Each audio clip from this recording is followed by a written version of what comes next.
ओम नमो भगवते वासुदेवाय। सूत जी कहते हैं, शौनक जी, पिता के वन चले जाने पर एक दिन धुंधकारी ने अपनी माता को बहुत पीटा और कहा, बता धन कहाँ रखा है, नहीं तो अभी तेरी लाठी जलती लकड़ी से खबर लूँगा। उसकी इस धमकी से डरकर और पुत्र के उपद्रवों से दुखी होकर वह रात्रि के समय कुएं में जा गिरी और इसी से उसकी मृत्यु हो गई। योगनिष्ठ गोकर्ण जी तीर्थ यात्रा के लिए निकल गए। उन्हें इन घटनाओं से कोई सुख या दुख नहीं होता था, क्योंकि उनका ना कोई मित्र था न शत्रु। धुंधकारी 5 वेश्याओं के साथ घर में रहने लगा। उनके लिए भोग सामग्री जुटाने की चिंता ने उसकी बुद्धि नष्ट कर दी और वह नाना प्रकार के अत्यंत क्रूर कर्म करने लगा। एक दिन उन उल्टाओं ने उससे बहुत से गहने मांगे। वह तो काम से अंधा हो रहा था। मौत की उसे कभी याद नहीं आती थी। बस उन्हें जुटाने के लिए वह घर से निकल पड़ा। वह जहाँ तहाँ से बहुत सा धन चुराकर घर लौट आया तथा उन्हें कुछ सुंदर वस्त्र और आभूषण लाकर दिए।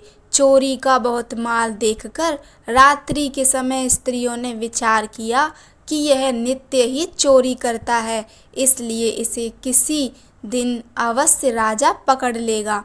राजा यह सारा धन छीनकर इसे निश्चय ही प्राणदंड देगा। जब एक दिन इसे मरना ही है, तब हम ही धन की रक्षा के लिए गुप्त रूप से इसको क्यों न मार डालें। इसे मारकर हम इसका माल मता लेकर जहाँ कहीं चली जाएंगी। ऐसा निश्चय कर उन्होंने सोए हुए धुंधकारी को रस्सियों से कस दिया और उसके गले में फांसी लगाकर उसे मारने का प्रयत्न किया। इससे जब वह जल्दी ना मरा तो उन्हें बड़ी चिंता हुई। तब उन्होंने उसके मुख पर बहुत से दहकते अंगारे डाले। इससे वह अग्नि की लपटों से बहुत छटपटाकर मर गया। उन्होंने उसके शरीर को एक गड्ढे में डालकर गाड़ दिया। सच है, स्त्रियां प्राय बड़ी दुस्साहसी होती हैं। उनके इस कृत्य का किसी को भी पता ना चला। लोगों के पूछने पर कह देती थी कि हमारे प्रियतम पैसे के लोभ से अब की बार कहीं दूर चले गए हैं, इसी वर्ष के अंदर लौट आएंगे। बुद्धिमान पुरुष को दुष्टा स्त्रियों का कभी विश्वास ना करना चाहिए। जो मूर्ख इनका विश्वास करता है उसे दुखी होना पड़ता है। इनकी वाणी तो अमृत के समान कामियों के हृदय में रस का संचार करती है, किंतु हृदय छुरे की धार के समान तीक्ष्ण होता है। भला इन स्त्रियों का कौन प्यारा है। वे उल्टाएं धुंधकारी की सारी संपत्ति समेटकर वहां से चंपत हो गईं। उनके ऐसे ना जाने कितने पति थे और धुंधकारी अपने कुकर्मों के कारण प्रेत हुआ। वह बवंडर के रूप में सर्वदा 10 दिशाओं में भटकता रहता था तथा शीत घाम से संतप्त और भूख प्यास से व्याकुल होने के कारण हा देव चिल्लाता रहता था, परंतु उसे कहीं भी कोई आश्रय ना मिला। कुछ काल बीतने पर गोकर्ण ने भी लोगों के मुख से धुंधकारी की मृत्यु का समाचार सुना। तब उसे अनाथ समझकर उन्होंने उसका गया जी में श्राद्ध किया और भी जहाँ जहाँ वे जाते थे उसका श्राद्ध अवश्य करते थे। इस प्रकार घूमते घूमते गोकर्ण जी अपने नगर में आए और रात्रि के समय दूसरों की दृष्टि से बचकर सीधे अपने घर के आंगन में सोने के लिए पहुँचे। वहाँ अपने भाई को सोया देख आधी रात के समय धुंधकारी ने अपना बड़ा विकट रूप दिखाया।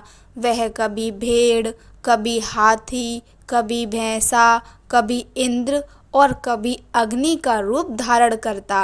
अंत में वह मनुष्य के आकार में प्रकट हुआ। ये विपरीत अवस्थाएं देखकर गौकर्ण ने निश्चय किया कि यह कोई दुर्गति को प्राप्त हुआ जीव है। तब उन्होंने उससे धैर्यपूर्वक पूछा। गौकर्ण ने कहा, तू कौन है? रात्रि के समय ऐसे भयानक रूप क्यों दिखा रहा है? तेरी यह दशा कैसे हुई? हमें बता तो सही। तू प्रेत है, पिशाच है अथवा कोई राक्षस है? सूत जी कहते हैं, गौकर्ण के इस प्रकार पूछने पर वह बार बार जोर जोर से रोने लगा। उसमें बोलने की शक्ति नहीं थी, इसलिए उसने केवल संकेत मात्र किया। तब गौकर्ण ने अंजलि में जल लेकर उसे अभिमंत्रित करके उस पर छिड़का। इससे उसके पापों का कुछ शमन हुआ और वह इस प्रकार कहने लगा। प्रेत बोला, मैं तुम्हारा भाई हूँ, मेरा नाम है धुंधुकारी। मैंने अपने ही दोष से अपना ब्राह्मण तत्व नष्ट कर दिया। मेरे कुकर्मों की गिनती नहीं की जा सकती। मैं तो महान अज्ञान में चक्कर काट रहा था, इसी से मैंने लोगों की बड़ी हिंसा की। अंत में उल्टा स्त्रियों ने मुझे तड़पा तड़पा कर मार डाला। इसी से अब मैं प्रेत योनि में पड़कर यह दुर्दशा भोग रहा हूँ। अब देववश कर्मफल का उदय होने से मैं केवल वायु भक्षण करके जी रहा हूँ। भाई, तुम दया के समुद्र हो। अब किसी प्रकार जल्दी ही मुझे इस योनि से छुड़ाओ। गौकर्ण ने धुंधुकारी की सारी बातें सुनी और तब उससे बोले। गौकर्ण ने कहा, भाई, मुझे इस बात का बड़ा आश्चर्य है। मैंने तुम्हारे लिए विधि पूर्वक गया जी में पिंडदान किया, फिर भी तुम प्रेत योनि से मुक्त कैसे नहीं हुए? यदि गया श्राद्ध से भी तुम्हारी मुक्ति नहीं हुई, तब इसका और कोई उपाय ही नहीं है। अच्छा, तुम सब बात खोलकर कहो, मुझे अब क्या करना चाहिए? प्रेत ने कहा, मेरी मुक्ति सैकड़ों गया श्राद्ध करने से भी नहीं हो सकती। अब तो तुम इसका कोई और उपाय सोचो। प्रेत की यह बात सुनकर गौकर्ण को बड़ा आश्चर्य हुआ। वे कहने लगे, यदि सैकड़ों गया श्राद्धों से भी तुम्हारी मुक्ति नहीं हो सकती, तब तो तुम्हारी मुक्ति असंभव ही है। अच्छा, अभी तो तुम निर्भय होकर अपने स्थान पर रहो। मैं विचार करके तुम्हारी मुक्ति के लिए कोई दूसरा उपाय करूँगा। गौकर्ण की आज्ञा पाकर धुंधुकारी वहाँ से अपने स्थान पर चला गया। इधर गौकर्ण ने रात भर विचार किया, तब भी उन्हें कोई उपाय नहीं सूझा। प्रातःकाल उनको आया देख लोग प्रेम से उनसे मिलने आए। तब गौकर्ण ने रात में जो कुछ जिस प्रकार हुआ था वह सब उन्हें सुना दिया। उनमें जो लोग विद्वान, योगनिष्ठ, ज्ञानी और वेदज्ञ थे, उन्होंने भी अनेकों शास्त्रों को उलट पलट कर देखा, तो भी उसकी मुक्ति का कोई उपाय ना मिला। तब सबने यही निश्चय किया कि इस विषय में सूर्य नारायण जो आज्ञा करें वही करना चाहिए। अतः गौकर्ण ने अपने तपोबल से सूर्य की गति को रोक दिया। उन्होंने स्तुति की, भगवान, आप सारे संसार के साक्षी हैं। मैं आपको नमस्कार करता हूँ। आप मुझे कृपा करके धुंधुकारी की मुक्ति का साधन बताइए। गौकर्ण की यह प्रार्थना सुनकर सूर्यदेव ने दूर से ही स्पष्ट शब्दों में कहा, श्रीमद् भागवत से मुक्ति हो सकती है, इसलिए तुम उसका सप्ताह पारायण करो। सूर्य का यह धर्ममय वचन वहाँ सभी ने सुना। तब सबने यही कहा कि प्रयत्न पूर्वक यही करो। है भी यह साधन बहुत सरल। अतः गौकर्ण जी भी तदनुसार निश्चय करके कथा सुनाने के लिए तैयार हो गए। देश और गांव से अनेकों लोग कथा सुनने के लिए आए। बहुत से लंगड़े, लूले, अंधे, बूढ़े और मंदबुद्धि पुरुष भी अपने पापों की निवृत्ति के उद्देश्य से वहां आ पहुँचे। इस प्रकार वहां इतनी भीड़ हो गई कि उसे देखकर देवताओं को भी आश्चर्य होता था। जब गौकर्ण जी व्यास गद्दी पर बैठकर कथा कहने लगे, तब वह प्रेत भी वहां आ पहुंचा और इधर उधर बैठने के लिए स्थान देखने लगा। इतने में ही उसकी दृष्टि एक सीधे रखे हुए 7 गांठ बांस पर पड़ी। उसी के नीचे के छिद्र में घुसकर वह कथा सुनने के लिए बैठ गया। वायु रूप होने के कारण वह बाहर कहीं बैठ नहीं सकता था, इसलिए बांस में घुस गया। गौकर्ण जी ने एक वैष्णव ब्राह्मण को मुख्य श्रोता बनाया और प्रथम स्कंद से ही स्पष्ट स्वर में कथा सुनानी आरंभ कर दी। सायंकाल में जब कथा को विश्राम दिया गया, तब एक बड़ी विचित्र बात हुई। वहां सभासदों के देखते देखते उस बांस की एक गांठ तड़ तड़ शब्द करती फट गई। इसी प्रकार दूसरे दिन सायंकाल में दूसरी माटी फट गई और तीसरे दिन उसी समय तीसरी। इस प्रकार 7 दिनों में 7 गांठों को फोड़कर धुंधकारी 12 स्कंदों के सुनने से पवित्र होकर प्रेत योनि से मुक्त हो गया और दिव्य रूप धारण करके सबके सामने प्रकट हुआ। उसका मेघ के समान श्याम शरीर पीतांबर और तुलसी की मालाओं से सुशोभित था तथा सिर पर मनोहर मुकुट और कानों में कमनीय कुंडल झिलमिला रहे थे। उसने तुरंत अपने भाई गौकर्ण को प्रणाम करके कहा, भाई, तुमने कृपा करके मुझे प्रेत योनि की यातनाओं से मुक्त कर दिया। यह प्रेत पीड़ा का नाश करने वाली श्रीमद् भागवत की कथा धन्य है तथा श्री कृष्णचंद्र के धाम की प्राप्ति कराने वाला इसका सप्ताह पारायण भी धन्य है। जब सप्ताह श्रवण का योग लगता है, तब सब पाप थर्रा उठते हैं कि अब यह भागवत की कथा जल्दी ही हमारा अंत कर देगी। जिस प्रकार आग गीली, सूखी, छोटी, बड़ी सब तरह की लकड़ियों को जला डालती है, उसी प्रकार यह सप्ताह श्रवण मन, वचन और कर्म द्वारा किए हुए नए, पुराने, छोटे, बड़े सभी प्रकार के पापों को भस्म कर देता है। विद्वानों ने देवताओं की सभा में कहा है कि जो लोग इस भारतवर्ष में श्रीमद् भागवत की कथा नहीं सुनते, उनका जन्म वृथा ही है। भला मोह पूर्वक लालन पालन करके यदि इस अनित्य शरीर को हष्ट पुष्ट और बलवान भी बना लिया, तो भी श्रीमद् भागवत की कथा सुने बिना इससे क्या लाभ हुआ। अस्थियां ही इस शरीर के आधार स्तंभ हैं। नस नाड़ी रूप रस्सियों से यह बंधा हुआ है। ऊपर से इस पर मांस और रक्त थोपकर इसे चर्म से मढ़ दिया गया है। इसके प्रत्येक अंग में दुर्गंध आती है, क्योंकि है तो यह मल मूत्र का भांड ही है। वृद्धावस्था और शोक के कारण यह परिणाम में दुख में ही है। रोगों का तो घर ही ठहरा। यह निरंतर किसी न किसी कामना से पीड़ित रहता है, कभी इसकी तृप्ति नहीं होती। इसे धारण किए रहना भी एक भार ही है। इसके रोम रोम में दोष भरे हुए हैं और नष्ट होने में इसे एक क्षण भी नहीं लगता। अंत में यदि इसे गाड़ दिया जाता है तो इसके कीड़े बन जाते हैं, कोई पशु खा जाता है, यह विष्ठा हो जाता है और अग्नि में जला दिया जाता है तो भस्म की डेरी हो जाता है।